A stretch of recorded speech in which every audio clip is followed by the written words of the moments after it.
Welcome back to Unlocked. So I have my amazing mom back on because, well, Mom, you and I have discussed this. Yes. Our episode actually had some of the highest ratings. See?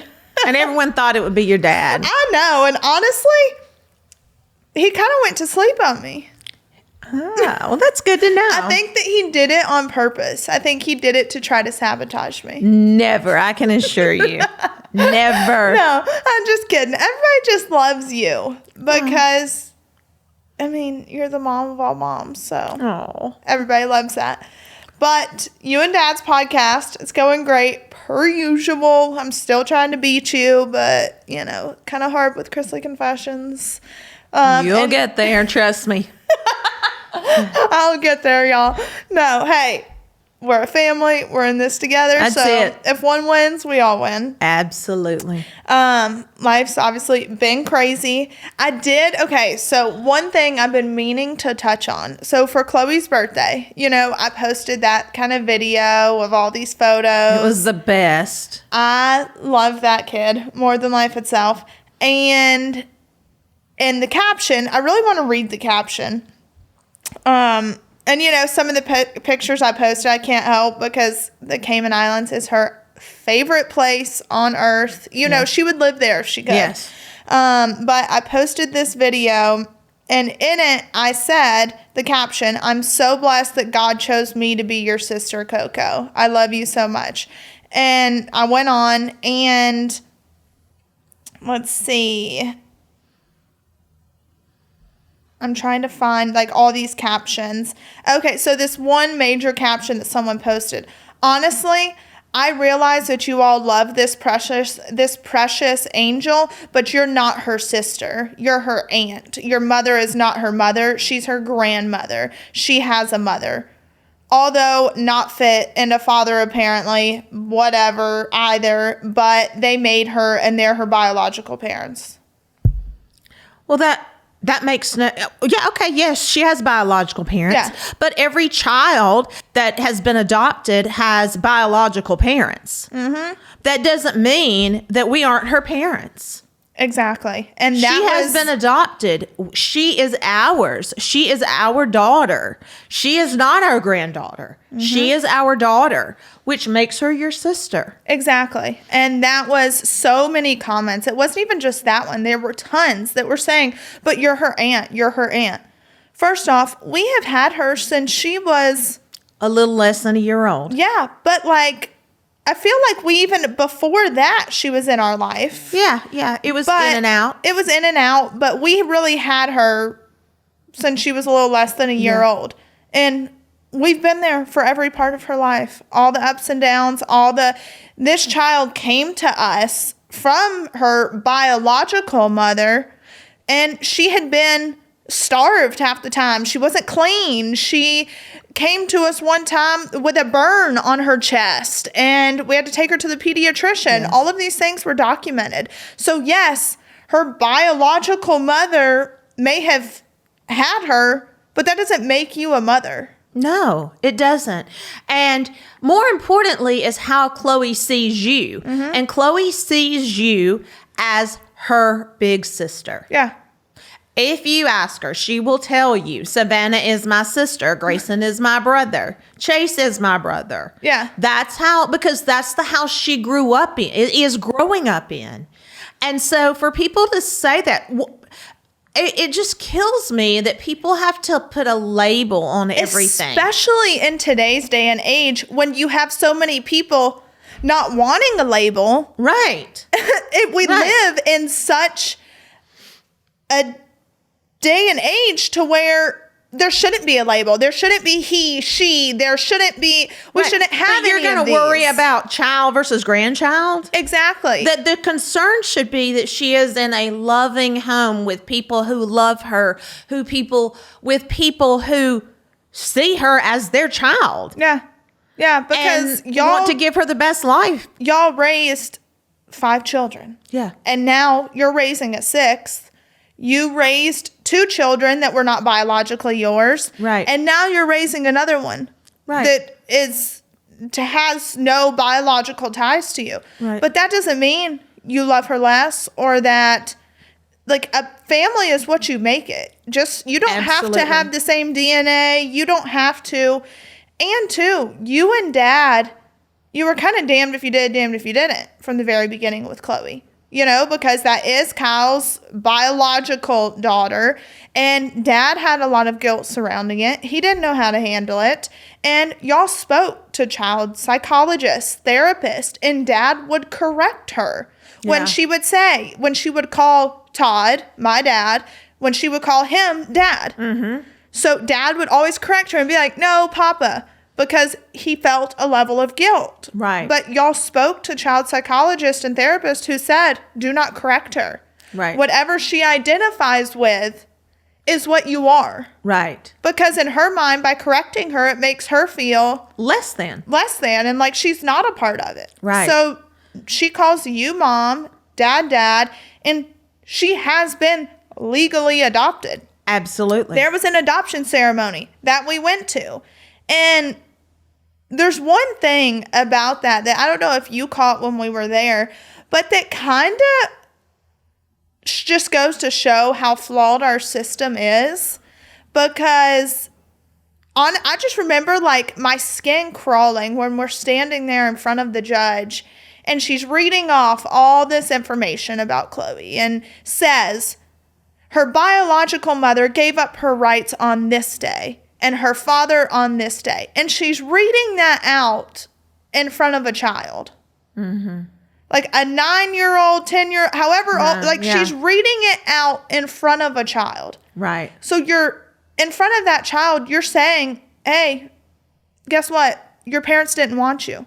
That's how a child interprets it. Regardless of the situation, Exactly. that's how they're going to interpret it. Exactly. Yeah. It's not that, well, one of your parents did what was in the best interest of you because they knew that your life would be different. Right. You know, like that they had no other option, that Right. they didn't have the mental capacity to care for you, or a child can't understand that. Right. So to me, it's just crazy how they read off these things in front of a child when they could. As if there were no emotions involved. Yeah, as if there was no emotions involved, Right. when in reality they could have the child in another room and read these things off to the parents, and not, to me, that it really did cause me to be like, whoa. Yeah. Like, we live in such a time of mental health, and what happened in that circumstance was not in the betterment of her mental health. Right. Absolutely. Which was so crazy to me. Yeah. And so, but I don't understand why people would say, they ought to be happy that because I can say I consider it a blessing. Mm-hmm. Your relationship with Chloe and how much you love her and how much she loves you and how she views you as her big sister.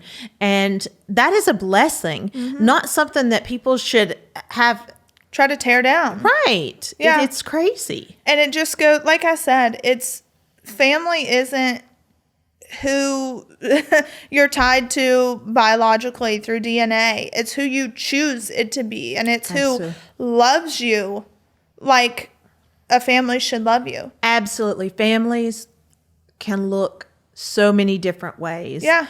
And to diminish the way a family looks because it looks different than what you think it should is wrong. Mm-hmm. Without a doubt. Wrong. Without a doubt. And it's, we have friends who were like their family. Yeah. Because it's how you love each other. Right. And it's how people show up for you. Yep. And it's how, like, I'm sorry, but just because you're my sibling or just because you're a parent or whatever it may be, you don't have to put up with disrespect. You don't have to put up with people treating you poorly. You don't have to. So sure, that may be the title, but it doesn't mean that's what I have to live by. Right. And so I don't know. That just it really did bother me when people keep commenting, that's not your sister. That's not your sister. Because that's crazy. It is. Yeah. It is. And in today's day and age, like, get over it. Right. Just because it looks different then how you would like for it to doesn't mean that it's not what's in the best interest for us. Right. And so to me, that's crazy. And too, it's like when Grayson got in his car accident, you know, so y'all spoke about it on your podcast. Yes. But over the weekend, Grayson got into a car accident and he was on the interstate. I think another car was like weaving in and out of traffic. Grayson's 16. Obviously, I think everyone in the situation just, I think, overcorrected because this one car. Right. And he literally, his car's totaled. Like, totaled. The whole front of, it was bad. I remember pulling up, and too, I was the first one he called. And I was making dinner. And so my phone was on the counter, and then I saw your phone ringing. Right. And so then he had called Mom, and I think he called me because he was so afraid of getting in trouble. And he thought I could save him from it. Right. Like, and when he told me, he was like, I hit the back of someone. What happened? What is not? Just hitting the back. Just like, he made it sound like a fender bender. Right. And y'all, when I tell you the whole front of his truck, like every airbag deployed, like it was bad. When I showed up and saw it, literally my heart sank. Because for anyone that knows, Grayson has always had a special place in my heart. He has, he and Chloe may or may not be my favorites. Heck, I was at their house last night and Grayson slept with me. So we were piled up there. But Grayson got into his car accident and we were at the hospital. And the crazy part too about the whole thing, and it shows you how people interpret things differently, because obviously with all the legal stuff y'all have got going on, Grayson, the first thing that he said was, this was the last thing that everyone needed. Like, and I told him, and Dad was like, Grayson, you're alive. You're safe. Like, who cares? Right. Like, it's a car. That's what insurance is for. You're alive and you're safe and you're well. Right. And all Grayson was worried about was a photo that he had, a Polaroid picture of Dad that he had on his dashboard. And throughout the whole thing, it was just a Polaroid photo that he was worried about. And that was the only thing I didn't get because I didn't see it because it was jammed down like behind where the speedometer was. So I didn't see it when I was getting everything else out of his car. So I had to go back whenever the place was open to look for it.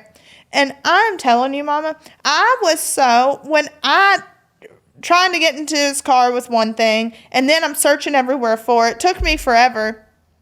And this was the photo he was devastated about. This was the photo. I was like, Grayson, I thought this was going to be some heartfelt photo, like you and Dad together. No, it's Todd Chrisley in pure Todd Chrisley fashion. Exactly. And I saw it and I was like, you've got to be kidding me. But even when we came home from the hospital, you could see like the fear in Chloe's face. Yes. Like you could see it. And she just immediately ran up to Grayson and hugged him. Yep. And it just goes to show once again that family that's her family. That's how she sees it. That's her brother. And, they will fight like cats and dogs.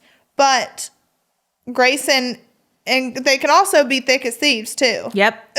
So they will cover. Kind of like you and Chase. Yes. Like she will cover for him if it benefits her. Right. So that Grayson he's okay. He's beat up, but he's okay. It could have been worse. So thank the good Lord above. Yes. That it could have been so worse. Yeah. So needless to say, we've had a lot going on in our household. Yeah. It's been crazy. It has been, but we're getting through it. Yes. We're getting through it. We try to find the silver lining in everything.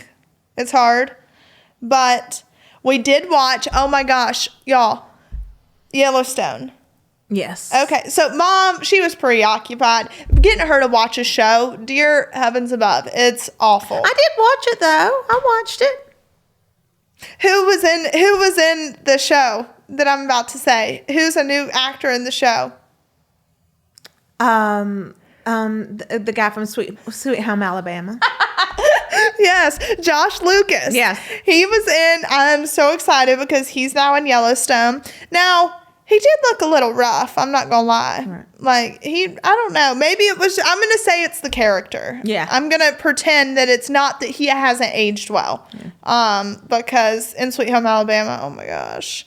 But me and Mom, we love Kevin Costner. Yeah. Now, I still don't believe he's 70. Well, he is. I think he's over 70. No. Yeah. Is he really? I think so. I gotta look. Let me see. It's kind of creepy and weird because I have always loved him. I have always loved and now him you're too. like, love him? And I'm like, this is weird. Hey, my age is just a number. Age is just a number. Kevin Costner? No, he's only 67. Oh, only 67. Yeah. And his Okay. birthday's January 18th. Okay. Oh, yeah, he's only 67. He has not aged. Like, hasn't aged at all. Yeah, well, I can't believe you just said he's only 67. Only 67. Okay. Well, I don't mean it that way. Like, Okay. I mean, clearly too old for me, but he would be like my old man, Pass. like my old man pass, 100%. Because, I mean, hey, if you don't look it, yeah. who knows? Yeah. Who knows? So, yes, we are huge Yellowstone fans over here, y'all. Yeah. It's probably one of my favorite shows. So, I'm excited for that. Rip and Beth, y'all. Everybody in our family jokes that I am Beth. Yes. And Chase is, what's his name? The brother. What's the brother's name, Mom? What is his name? Beth's brother in Yellowstone. It's Jamie. Jamie. Yeah. No, that's Jamie's Jamie's the younger one that just had the wife that they lost the baby. Right? Isn't that Jamie? John, is it? No, it's Jamie. That's Jamie. Oh, okay. Yes. Okay, Jamie. Yes, that's Jamie. Yeah. So everybody always says that I'm Beth and Chase is Jamie because sometimes Jamie will just say the dumbest shit. And Beth will just look at him and be so cruel, but so, like, monotone. Yeah. Just so monotone. Basically when she's like, yes, I own you now. Yeah, basically, because I'm not, like, evil. I'm really nice, but also, like, mess with me and interfere with, like, my money or my relationships, and we've got an issue. You know, like, my mom is too sweet over here. Oh, it's okay. Oh, I forgive you. Oh, I'll give you 937,000 chances. No, not me. Well, we're different. Yes, we are different. We are. We're different, but we're alike. Yeah, we are. Everyone always says that. Because I get kind of my harsh side from Dad a little bit. And then, would you say that? Well, back in the day, I thought I would say you got your harsh side from me, but y'all say I'm so weak now. So I guess so. But, Well, yeah, because you to today's day and age, I mean, you'll cry at the milkman. well, that's listen. I got a lot going on. Oh, I know. I got a lot up here and not a lot of room, No. and it just comes out in tears, I think. But I also too. That's part of the whole mental health crisis we've got going on in the world today, but also with all the legal stuff that we've had going on, the impact that it's had. Yes. Because we have a system that, frankly, just does not care. They don't care. They are going to lie and do whatever they have to do in order to make something look how they want it to look. Yeah. So, and that, y'all, I'm going to have a whole other episode on that by myself because I can't. I mean, our government, everyone's a lie. I don't believe a thing I hear. Doesn't matter left, right, middle. I don't care. Everyone's a lie. But it has had a huge toll on. It has taken a very big toll on me. Yes. Yeah, because there are times, like, even in this podcast, you kind of are. You can tell. Yeah. You know, like, you can tell the heaviness, the sadness, and it's hard. Yeah. But it's just, I feel like that's just part of it. That's our life right now. Yeah. And there's, I don't break until I'm by myself. Right. Like, I don't, that's how I am. Yep. But then when I do. And Lord help me. But so it's just all been a challenge. It's all been a challenge, but we're going to be fine. We're going to get through it. Everything happens how it's supposed to. And we're not weak. No, and we're a family. At the end of the day, we're a family, and we're going to remain a family. Even, like you said, even if it looks different, we're still going to be a family. Exactly. Even if it looks different, but hey, it's not going to look different for long. So that's for sure. Because I will fight. So we all know that. But I'm trying to think too of what else we've got coming up. We've got my blow dryers and my straighteners coming out after the first of the year. Yep. All on Amazon, which I'm so excited about because everyone lives on Amazon. Yeah. And too, that was another thing was like Chloe talked about in her therapy, how excited she was because I asked her if she wanted to be a model for my hair tools. Yes. And we didn't even know it. The therapist literally told us yesterday that Chloe was so excited that you asked her to be part of it. Yeah. And too, she got me for $50. At first it was $25 and then she upped it to $50. But she did so good at that photo shoot and she was so excited. And I also think too, that's part of with Chloe is making her feel, even just with the little things, because when I went to her, I was like, hey, I just wanted to know, remember you were on the phone. I was like, would you be interested in being a model for my blow dryer, my straightener? And it's about, I think, being more intentional with how you communicate with her and making her feel like she belongs. She belongs. And everyone wants to belong. Mm-hmm. Everyone wants to feel needed. Everyone wants to feel validated. Mm-hmm. And even at 10 years old, I mean, we just celebrated her birthday. And she said it was the best birthday she's ever had. And it literally was our family and Holly and Nash. Yeah. And that was it. And she said it was the best birthday she had ever had.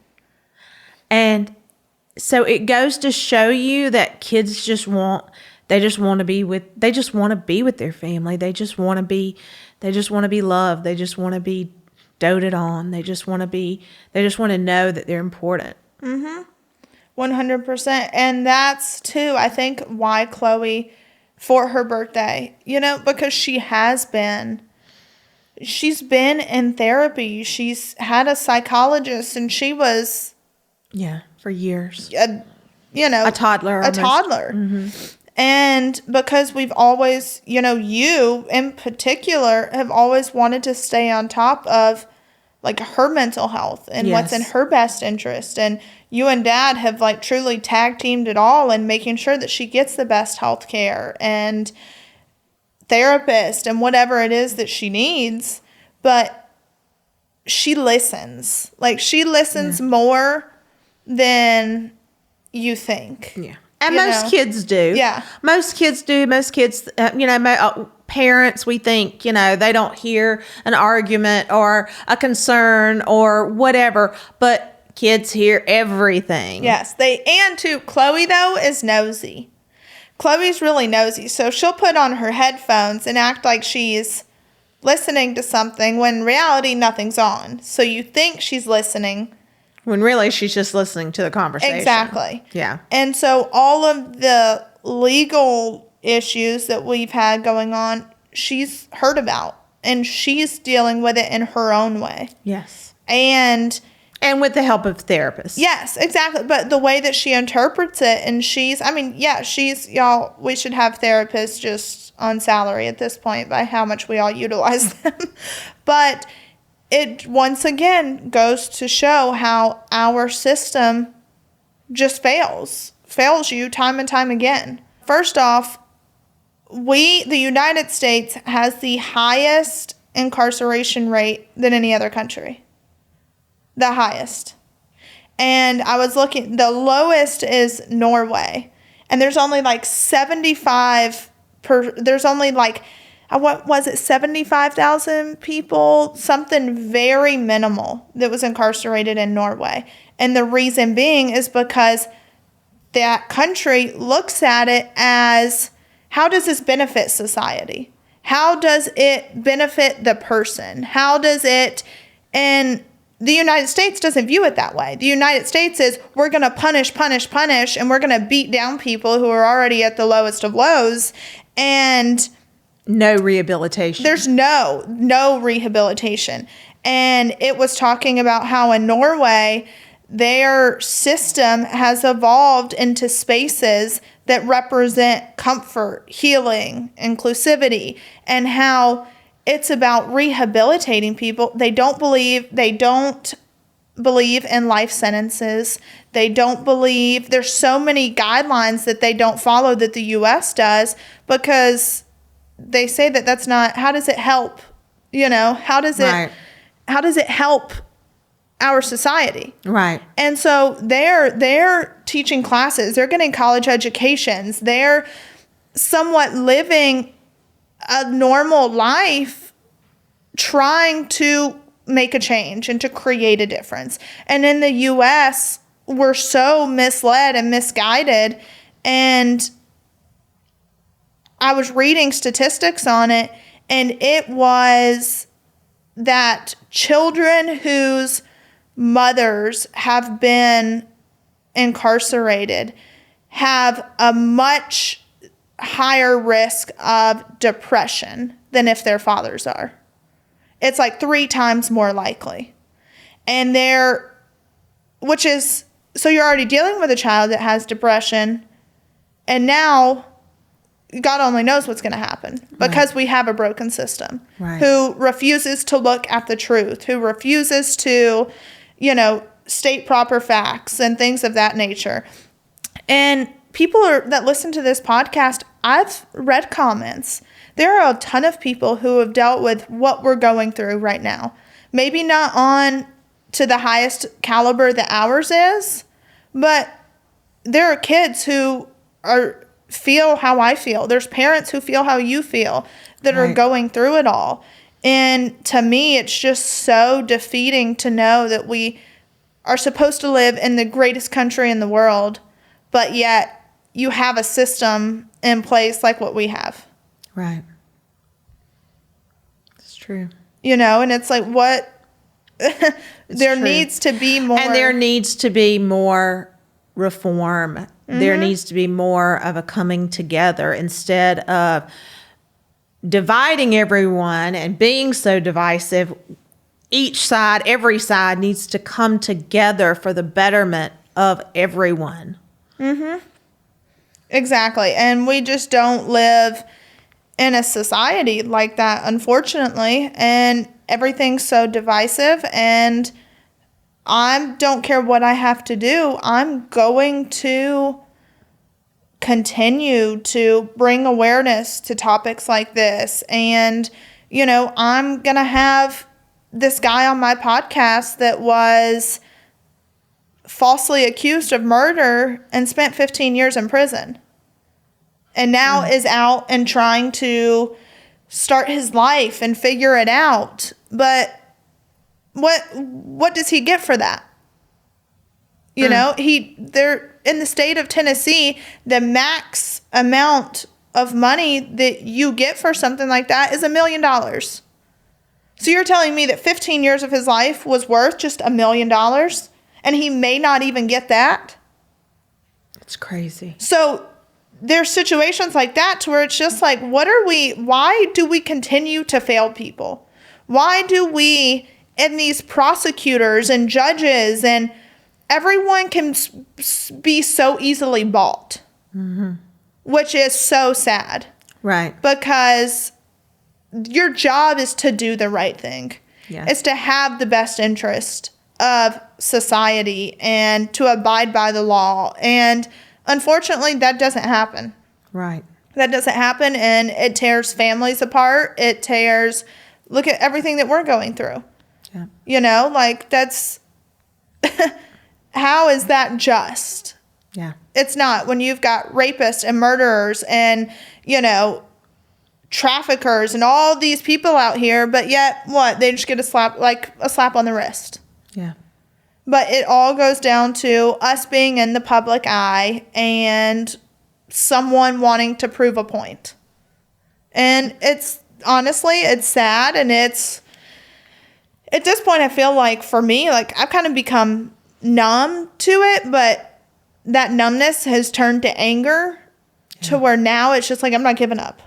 Right. You know, like there's no other option. Right. No, there's not. There's no other option. And anger is not something that you need to feed because it's like a cancer. You know, it really is. When you have that anger, it will consume you, and it's not a good emotion. It's not a good emotion to feed. Yeah. And I think sometimes just out of our hurt, you know, we turn it to anger. Mm-hmm. But also, I also feel that that's pretty normal too. Oh, absolutely. Absolutely it is. Like it's normal to turn that hurt to anger. And for me, at least I know, speaking for myself, I have to turn my hurt into anger in order to save me from just falling into it. Yeah. It fuels you. It gives you the drive to keep going. Mm-hmm. Yeah. It just fuels me and gives me the strength to keep moving instead of just sitting and sulking in it. Because if I sit and sulk in it, then it's going to lead me down a road that I don't need to be at. So therefore, I'm going to use it as anger and motivation. But that's also not... Right. That's not the best either. That's not the best either. Which is why, like you said, we all have therapists. Oh, yes, we do. We do. We all have therapists, and we are huge, huge advocates for it. I mean, which... That's also another thing is we live in a society to where we preach therapy, but then you've got that many people that are just working to tear people down. Yeah. And to me, it's just mind-boggling on how that works. Yeah. I agree. You guys tell me all the time that I'm so naive because I'm like, you know, I don't have hate in my heart for anyone. Like, if I can't help you, then I don't want to hurt you. Like, if you do something to me, I want God to bless you and move you on. If it is, you are not supposed to be in my life, bless you and move you on.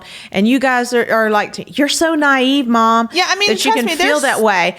And that's honestly how I feel. And I'm glad I feel that way because I don't want to hold all this anger and bitterness and resentment. Could I? Absolutely. But it's not going to get me anywhere. Well, no, but there are certain people that I wouldn't mind if they got hit by a bus, you know? Well, thank God you're not a bus driver. Like, just part of it. Like, I'm not going to be naive to it either. Like, just... Well, no, but I'm not going to give... yes, it is true that hurt people are hurt people, and I try to understand that because I've been one of those people. Yeah. That you've been on both sides of it. Yes, I've hurt people because I've been hurt. And so, but it's also really hard when someone just continuously hurts you. Yeah. Like, how do you... Yeah. Or when somebody hurts you and you've not done anything to them. Yeah. Now that is a little bit hard for me because I'm like, I've never done anything to you. Why would you say those things or do those things or work behind the scenes to try to destroy me? And I don't even know you, or I don't even, like, we don't even have a relationship, or whatever. It's just odd to me how people love, and I think people love to build people up, and they love to see people rise just to watch them fall. Mm-hmm. Just to watch them fall. And that, to me, I just don't, I'm glad that God didn't, I just don't have that heart. I don't have that heart to you want. Don't, and I love that about you, because you have to make up for the rest of us. Because you do me wrong. I've got my moments, because, I will let people run all over me. I'll still do the right thing. I heard it at church. You dishonor me, I will honor you. Yes. It's the hardest thing to do. And I slowly tried to implement that. But normally you come at me, I'm coming after you. Which is nice. How I operate. But think about this. Think about in this world, if we could live by the motto of, you dishonor me, I'm going to honor you. Mm-hmm. Think about how different this world would be. And it's hard, because I have tried to become more that way, and you just get more, it leads you to feel like you're being taken advantage of in certain moments, or that it's just like, I'm constantly doing the right thing, and it's not being appreciated or respected or whatever it may be. So it gets really hard to do that. Oh, absolutely. It gets real hard. I think about, the situation that we're dealing with right now. And I'm thinking about, I've never gone out here and hurt a soul.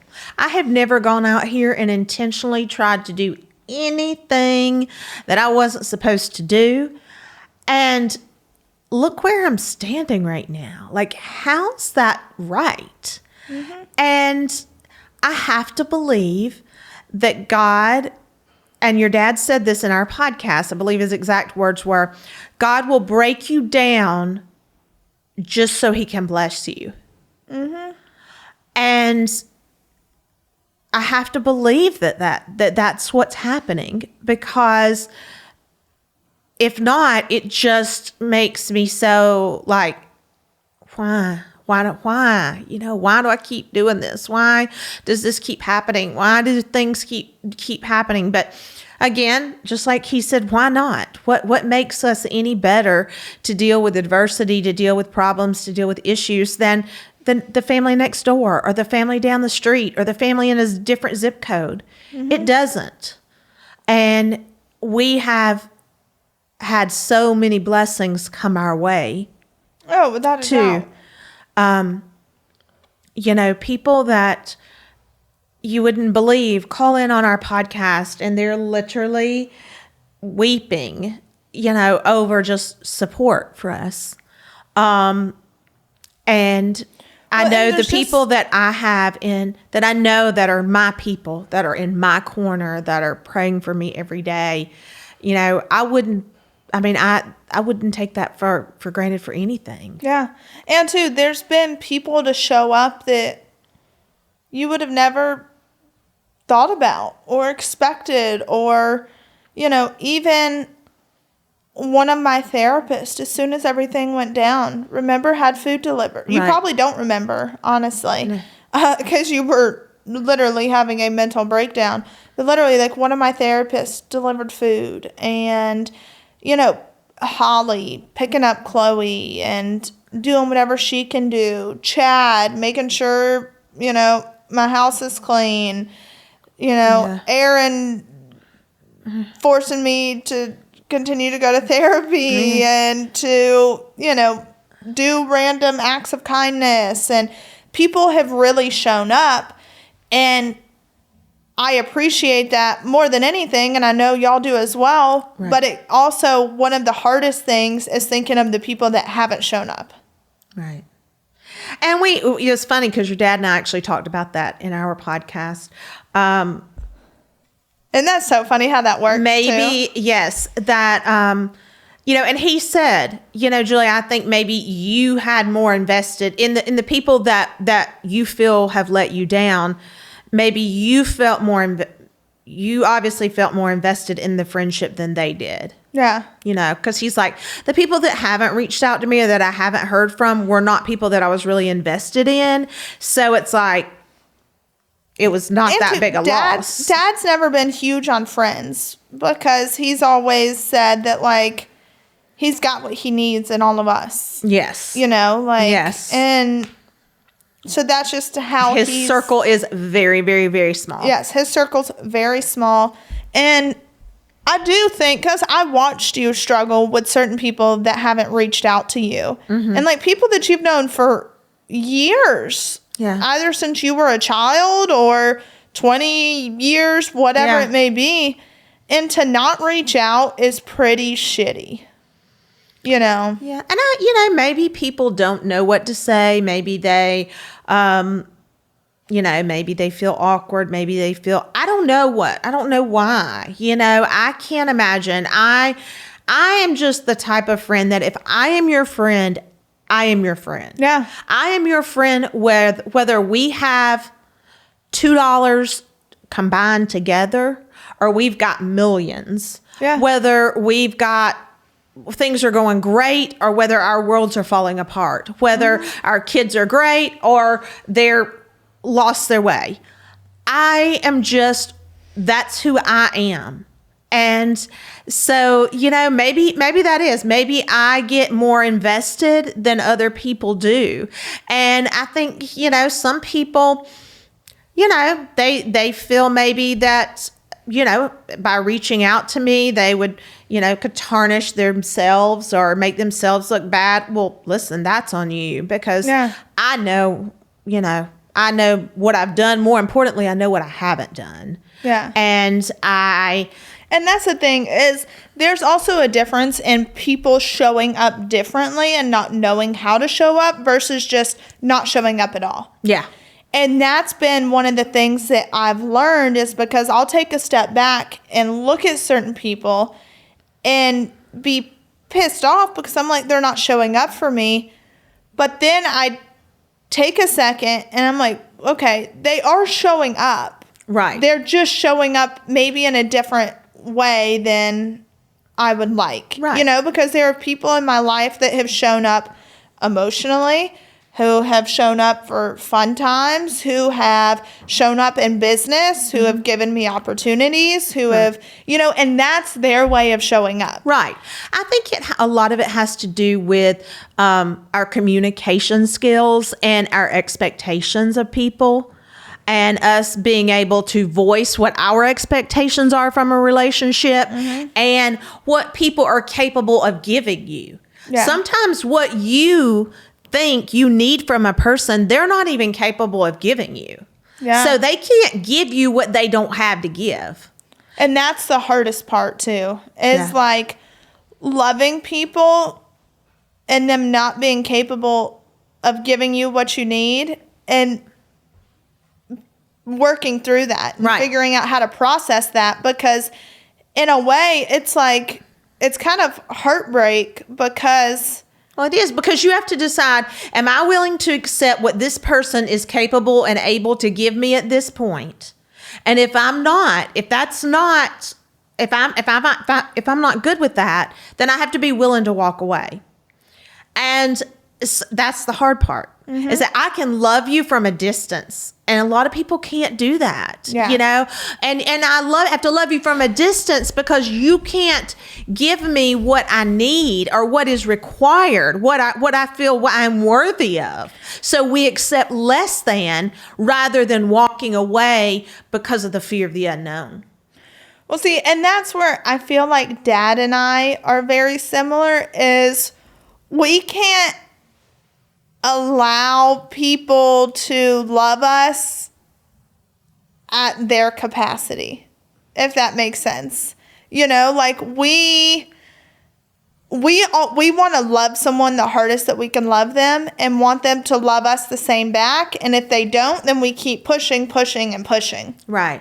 Versus accepting and seeing the situation for what it is and what exactly that person can offer. Right. And you're not that way. No. You're just like in a way, you're kind of like, I'll take what I get. And that's not, no, I think you're selling me short. I think I'm a more realistic when it comes to what people are capable of doing. Yes. And what people are willing to do. And what they're willing to invest in a relationship.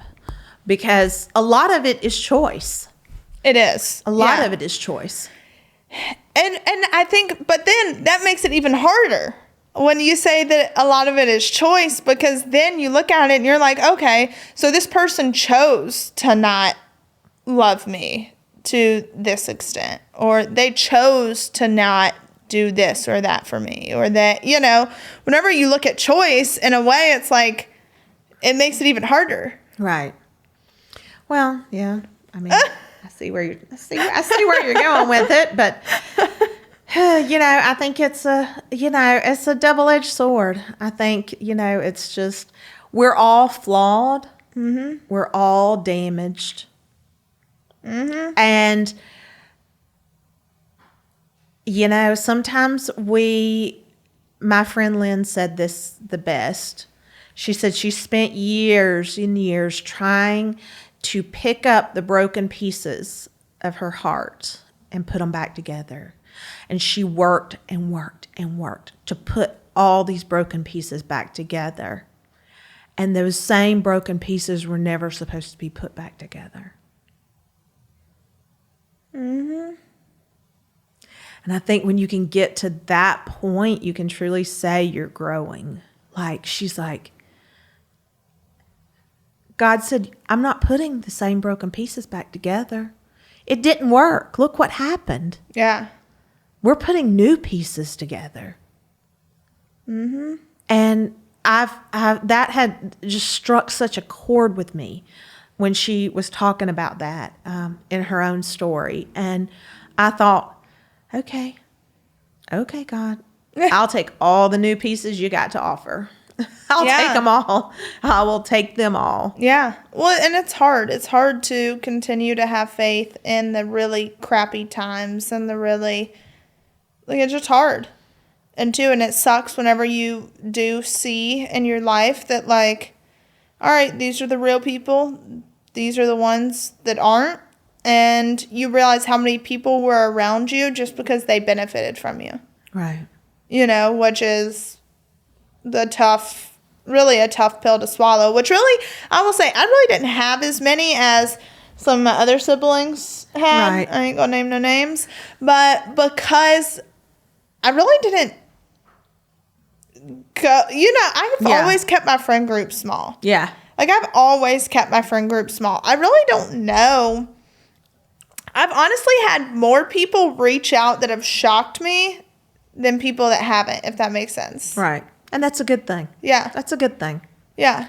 That's a good shock to have. It is. For sure.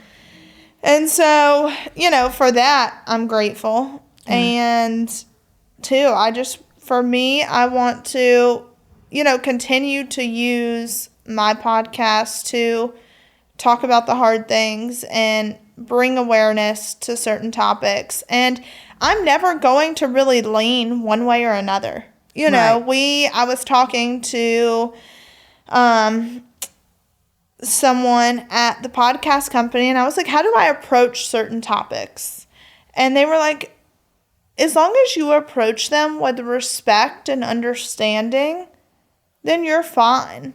Because it's not like, okay, I'm going to be diehard Democrat, diehard Republican, whatever, Mm-hmm. But I do want to learn, and I do want to learn why certain people feel the way that they feel, and how it may be different than what I believe, but it helps you to grow. Right. And become more aware of your surroundings. Right. And it's like we were talking about. Well, you don't learn from people that have the exact same views that you do. No. That is that. And you don't learn by being the smartest person in the room, in every room that you enter. No. And Dad's always said it. If you're always the smartest person in the room, you're not hanging out with the right people. That's right.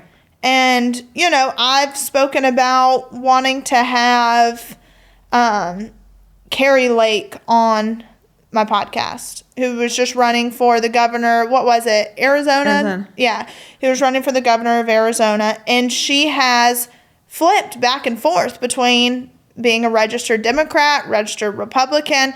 And it's gone back and forth. And she said that her viewpoints have changed just based off of things going on in the world around you. Right. And for me, it's just about learning, okay, why was that? Yeah. Why? Because all of our viewpoints change. If they always stayed the same, then we would have no growth. Right. But also, too, her being a woman, which is that in itself should be respected. You're sitting here in the midst of all these men, and you're running for governor. Yeah. And so it's like having her on, having just all these different people from different walks of life on to hear their stories and what they've gone through. And, it's not always going to be serious. I am like in the works of trying to figure out how to do a live podcast for an episode, but it being very musically inclined. Because there have been a few artists that like publicists have reached out wanting to come on the podcast. And for me, music has always been my therapy. Mm-hmm. Grayson, Dad and Grayson are very much the same. Yes. And like, we'll go get in our car, we'll ride around for hours and just listen to music. Yes. And so I want to like go to an iconic place in Nashville, whether it be like a iconic bar or the Bluebird Cafe or somewhere like that, and just have a night of having artists come on the podcast, perform a song or two, but tell the story behind it and what their most meaningful song is and what led them to the point of writing that, and kind of what their lowest of lows have been or their highest of highs. Like, it doesn't always have to be depressing, but normally you have more growth through the hard stuff than you do anything else. Absolutely. And so that's something that I'm so excited about, because that's what gives me joy, is hearing music and hearing what got someone to that point. Right. And then, potentially there's tons of guests that want to come on that are out in LA. So I may go out there for a week and knock out a bunch of podcasts. And I just feel like there's so much room for growth. And I am going outside of my comfort zone by doing all of this. But I feel like you have the most growth in the most uncomfortable situations. I can attest to that, sister. Like with what y'all are going through right now, look at how much growth you've had. It may not feel like it, but from the outside looking in, you've had tremendous growth. Yeah.